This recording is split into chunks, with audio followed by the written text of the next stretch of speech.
President Mnangagwa wrapped up his tenure as chairperson of the Southern African Development Community, SADC, handing over the leadership to Madagascar's President Andry Rajoelina at the just-ended Summit of Heads of State and Government that was held in Antananarivo.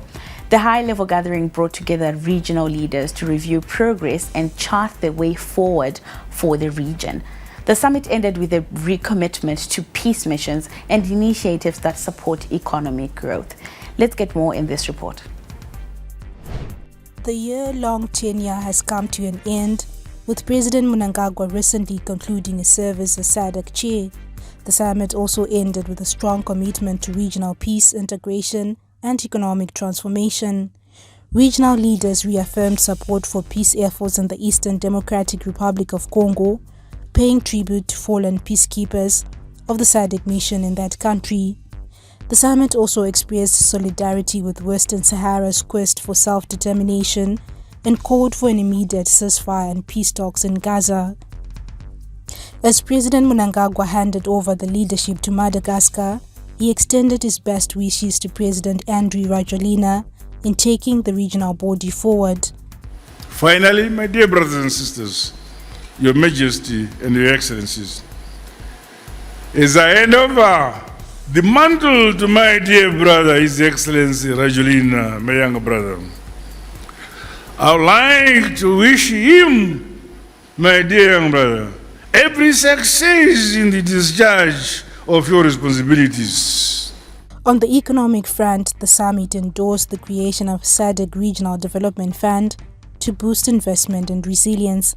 The summit further approved amendments to the Protocol on Finance and Investment to tighten anti-money laundering measures and urged wider ratification of SADC legal instruments, as well as reappointment of Elias Mahosi as SADC Executive Secretary for a final term.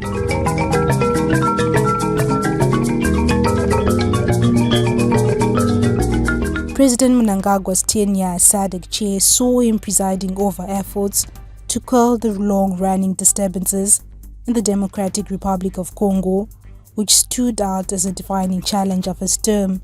Under his leadership, post-election violence in Mozambique was also tackled by the regional bloc.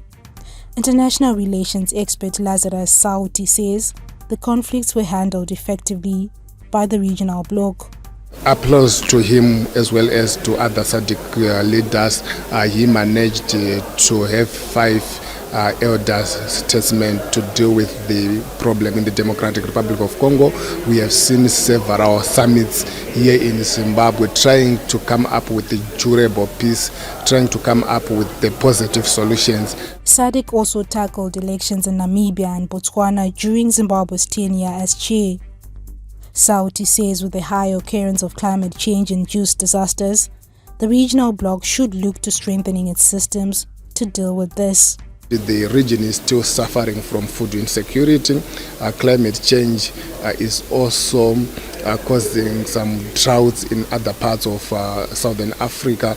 We can also talk about environmental insecurities whereby illegal miners are benefiting from our key or structural resources, and it's something that should be dealt with so that we can have long-lasting peace as well as sustainable development in Southern Africa. Opposition party, the Zimbabwe African National Congress, applauded President Emmerson Mnangagwa's work during his tenure as chairperson of the regional bloc. Party leader Timothy Ngube emphasized the president's strong push for peace and stability in the region as a major highlight of his chairmanship. As Zimbabwe African National Congress, ZANC, we commend President Emmerson Mnangagwa for his outstanding leadership as SADC chairperson, particularly his strong push for peace in the Democratic Republic of Congo. President Mnangagwa convened key summits, including the extraordinary SADC summit in March 2025. The 45th SADC Heads of State and Government Summit ran under the theme Advancing Industrialization, Agricultural Transformation, and Energy Transition for a Resilient SADC. President Mnangagwa is now headed for Japan, where the Tokyo International Conference on African Development is scheduled to take place this week. Now, to help us reflect on President Mnangagwa's SADC chairmanship tenure, we are joined live by Ranga Mataire, the Zim Papers Group Political Editor. Ranga, good evening, and thank you so much for joining us on News Plus. Now, President Mnangagwa on Sunday did hand over the chairmanship of SADC to the Madagascan president. In your view, what are the key takeaways from his reign as chair of the regional body?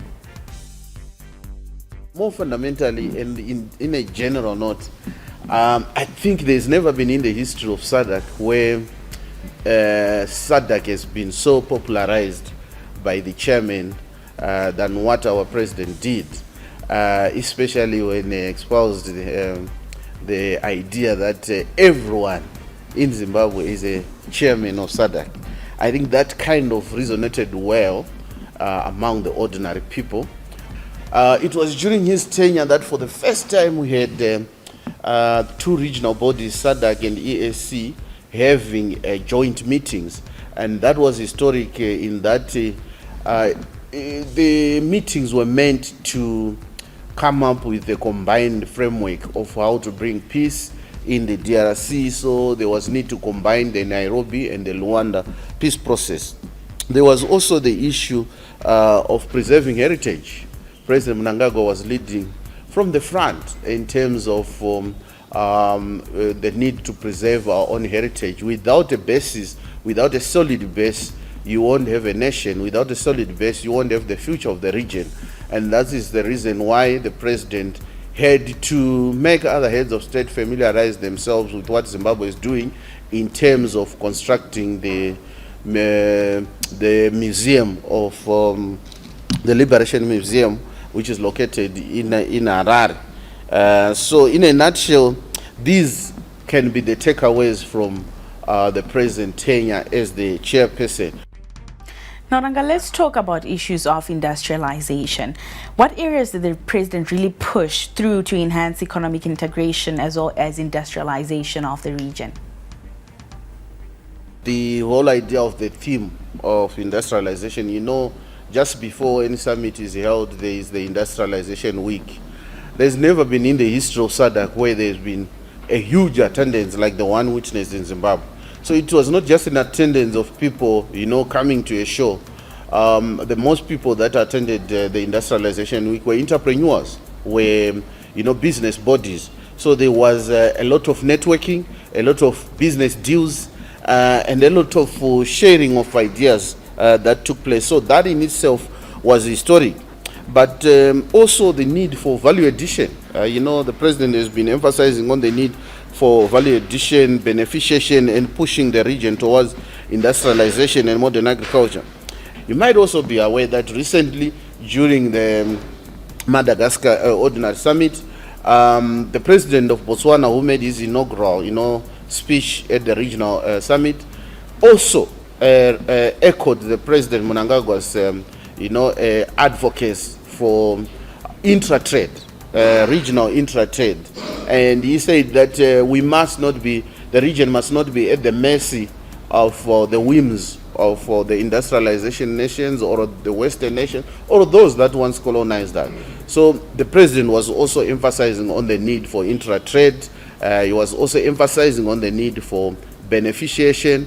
And he's not just pushing these as hollow, you know, initiatives, because here in the country he has made strides. Now, Ranga, going forward, what are your expectations of the regional body given the dynamic challenges that are currently affecting Africa as well as the world in general?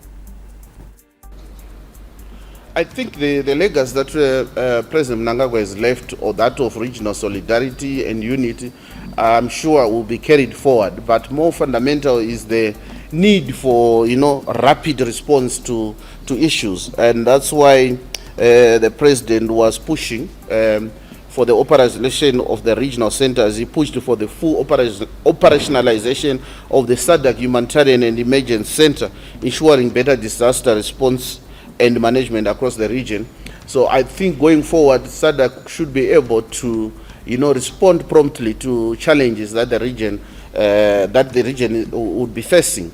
I think also that going forward, the region will still spearhead the issue of intra-trade, industrialization, economic integration, So I think going forward, SADC will be able to develop, policies, will be able to ensure that it promptly responds to challenges.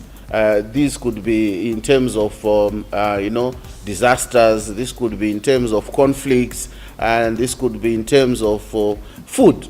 So I think going forward, SADC should be adept in terms of immediately responding to these challenges, taking note of the changes in the global, atmosphere, where there is a lot that is happening in other parts of the world.